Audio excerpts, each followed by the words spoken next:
Asambleísta Betty Amores.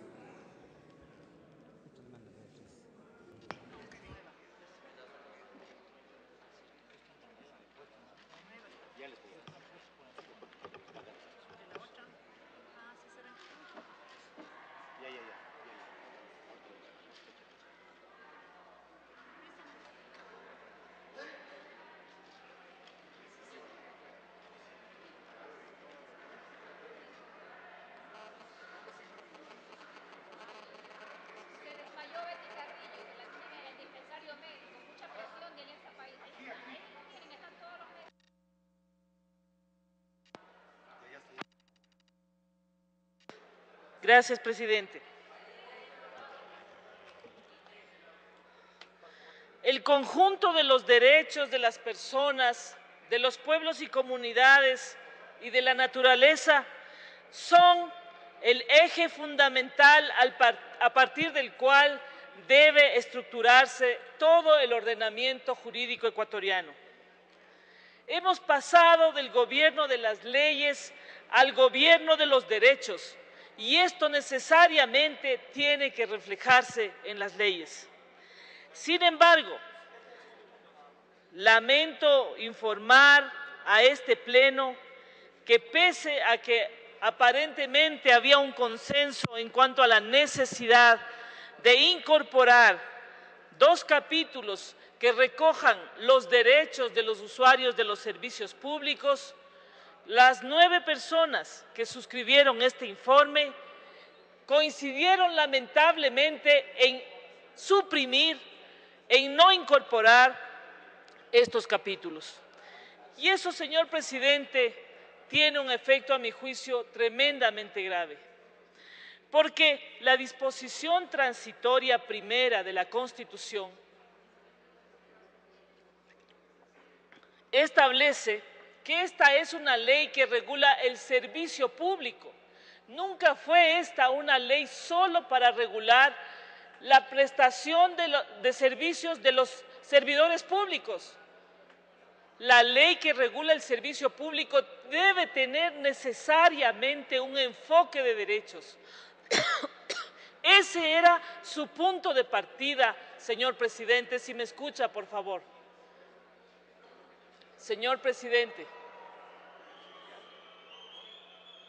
estoy manifestando, señor presidente, que desde un comienzo esta ley fue una ley concebida para regular la totalidad del sistema del servicio público y no solamente a uno de sus componentes, que son los servidores públicos. Sin embargo, los 9 integrantes de esta comisión, haciendo caso omiso de las cientos de razones, sobre todo porque el ordenamiento jurídico ecuatoriano que nosotros promulguemos debe partir de un enfoque de derechos, simplemente no incorporaron la observación sobre el conjunto de derechos de los usuarios de los servicios públicos. ¿Y qué es lo que se suprimió, señor presidente? Y colegas, temas fundamentales como, por ejemplo, el que tiene que ver con la priorización de los derechos de los ciudadanos a la hora de planificar, evaluar y ejecutar todo lo que tiene que ver con la prestación de servicios públicos. Por ejemplo, eso provocaría un doble efecto. Uno, que no se cumpla con el mandato constitucional previsto en la disposición transitoria primera, que lo que ordena hacer una ley que regule el servicio público, no mandó a hacer una ley del servidor público en particular, sino del servicio público. Entonces, con esta omisión tan grave, simplemente no vamos a cumplir la Constitución. Va a quedar una tarea pendiente, señor presidente, y si es que el Pleno, en última instancia, toma la decisión de omitir el cumplimiento de la Constitución, yo, de todas maneras, señor presidente, anuncio desde ya presentar un proyecto de ley que recupere la visión de derechos de los usuarios frente a la administración pública.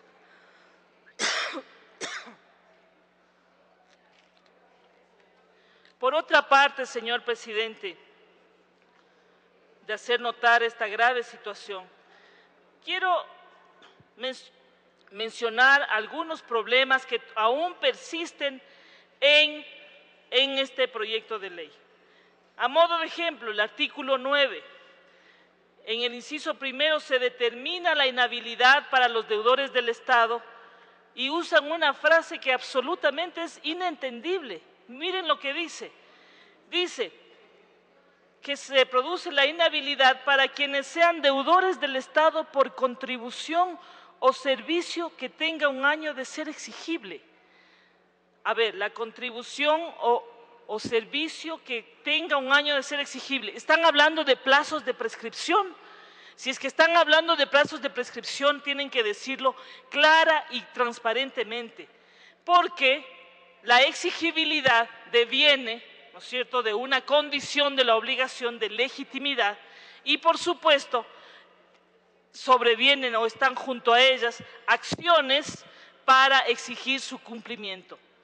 Por eso voy a enviar una propuesta de redacción de ese artículo 9, cambiando esta grave inconsistencia. En el artículo 10 se habla de incapaces. La palabra incapacidad no es la correcta, pues tiene otras connotaciones jurídicas relacionadas con la facultad para comparecer a la suscripción de actos y contratos en tanto requisito esencial de validez. En el presente caso se refiere más bien a prohibiciones. Entonces, usemos el término jurídico adecuado para no incurrir en graves errores de concepto jurídico. En el artículo 12, nuevamente, se habla de la prohibición de pluriempleo y se hace una calificación en el inciso segundo diciendo que se puede permitir que los profesores y docentes de universidades puedan tener doble empleo, pero se hace esta permisión única y exclusivamente para los docentes de instituciones de educación pública y no a los docentes de universidades y escuelas politécnicas privadas. Por lo que hay que suprimir la palabra públicas para que esa permisión tope a los dos casos. Caso contrario, valga la redundancia, eso sería una inconstitucionalidad porque se estaría tratando de manera distinta y con distintos derechos a dos personas que se encuentran en la misma condición jurídica. Hay otros elementos que son más bien de carácter formal que por el poco tiempo que tengo no las voy a mencionar, pero, por ejemplo, y esas las voy a mandar, señor presidente, por escrito, en el artículo 19, sin embargo, es necesario que se debe eliminar el concepto de domicilio, ya que está claramente descrito en el Código Civil y ahí se encuentra esa conceptualización. Hay otros problemas de redacción, esos los voy a pasar, ustedes los están viendo en la pantalla. El artículo 39, es necesario clarificar el segundo inciso para impedir que en los cambios voluntarios se produzca conflicto de intereses, es decir, pueda haber conflicto de intereses o incurrir en prohibiciones que la propia esta LOSCA modernizada, digamos, establece y que pueden impedir que ese intercambio voluntario sea legal. Finalmente, en cuanto a sanciones, artículo 43, sanciones pecuniarias administrativas. El artículo 43 se refiere a dos sanciones disciplinarias, por lo que considero que se deben agregar en el título del artículo. Es necesario clarificar el inciso segundo para no poner en riesgo el derecho de los ciudadanos y ciudadanas a acceder a la información pública. Hay ahí un problema de redacción. En el artículo 52, la primera responsabilidad de la Unidad de Administración de Recursos Humanos debe ser cumplir y hacer cumplir la Constitución. Eso debe hacerse constar y no solamente decir cumplimiento de la ley en términos generales. En el artículo 85, les pido ahí a los señores de la comisión que hagan una revisión integral de texto, puesto que hay reiteradas repeticiones de texto o algunas inconsistencias en la redacción, como por ejemplo la del artículo 85, en la que se repite la frase y de periodo fijo 2 veces. En cuanto a prescripción de acciones, en el artículo 94, ya para terminar, señor presidente, es necesario eliminar que la notificación sea personal, ya que el mismo proyecto de ley, en su artículo 19, da la posibilidad de que la notificación pueda ser realizada en el domicilio. Por eso hay que hacer un texto coherente con esa declaración del artículo 19.